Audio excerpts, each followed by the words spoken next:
میں ایک ضروری پیغام آپ کے حوالے کرنا چاہوں گا۔ حضرات مکرم، آج جو ظالم طاقتیں پوری قوت کے ساتھ میں اہل ایمان کے مقابلے میں کھڑی ہیں اور فلسطینیوں کو آنکھیں دکھا رہی ہیں، اس کی ایک بڑی وجہ یہ ہے ان کے پاس میں بڑی جو ہے وہ مالی طاقت موجود ہے، اسی کی بنیاد پہ وہ اترا رہے ہیں، اور ان کی مالی طاقت کو کمزور کرنے کے لیے ہم مسلمان کم از کم اتنا تو کر سکتے ہیں کہ ان کے جو پروڈکٹ تیار ہوتے ہیں، ان کی جو چیزیں مارکیٹ کے اندر موجود ہے، ان کی کمپنیوں سے جو مال سپلائی کیا جاتا ہے، ان پروڈکٹ کا ہم لوگ بائیکاٹ کریں، ان کی بنی ہوئی چیزوں کو ہم لوگ نہ خریدیں، اور ان کے ذریعے، ان کی کمپنیوں کے ذریعے جو مال مارکیٹ کے اندر آتا ہے وہ باضابطہ طور پر سوشل میڈیا کے اوپر آپ حضرات نے بار بار دیکھا ہوگا وہ کون کون سے پروڈکٹ ہیں۔ آج اس محفل کے اندر آپ حضرات یہ تائیہ کر لیں کہ انشاءاللہ آج کے بعد میں ہم ان اسلام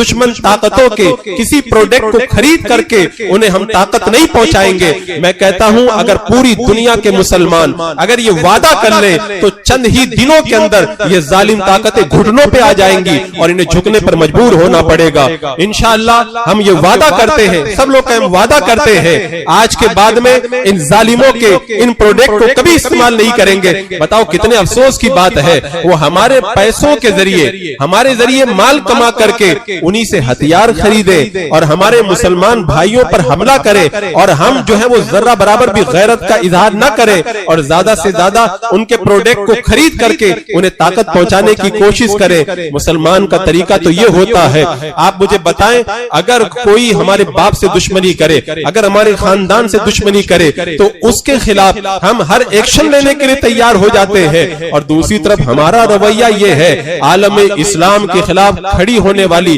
دشمن طاقتوں کے خلاف ہم کوئی ایکشن نہیں لیتے اور مزید انہیں طاقت پہنچا کر کے انہیں اور زیادہ مضبوط کرنے کی کوشش کرتے ہیں۔ اللہ تبارک و تعالی ہمیں ان ظالموں کے ان ہتھ کنڈوں سے بچائے اور اہل ایمان کو اللہ تعالی اتنی غیرت عطا فرمائے وہ اپنے فلسطینی بھائیوں کی مدد کے لیے کم از کم اتنا تو کرے کہ ظالموں کے مال کو خریدنا بند کر دیں۔ کیا یہ کوئی ضروری ہے کہ ہم ان کا مال خریدیں گے تبھی ہمارا کام چلے گا؟ اگر ہم ان کے مال کو نہیں خریدیں گے تو ہماری زندگی کے اندر رکاوٹیں پیدا ہو جائیں گی۔ میں کہتا ہوں رکاوٹیں پیدا نہیں ہوں گی، اور اگر رکاوٹیں پیدا ہو تو ہم رکاوٹوں کا تو سامنا کریں گے، لیکن ظالموں کو مضبوط کر کے فلسطینیت پر ہونے والے ظلم کو مزید بڑھاوا نہیں دیں گے۔ اگر یہ تہیہ ہم کر لیں تو انشاءاللہ اللہ تبارک و تعالیٰ کی طرف سے بھی مدد آئے گی، اور ہمارے بائیکاٹ کی وجہ سے ان ظالموں کے بھی جو ہے وہ چھکے چھوٹ جائیں گے۔ اور یہ تہیہ ہم جو ہے وہ چند دنوں کے لیے نہ کریں۔ حضور تاج الشریعہ رحمت اللہ تعالی علیہ نے مجھے یاد آتا ہے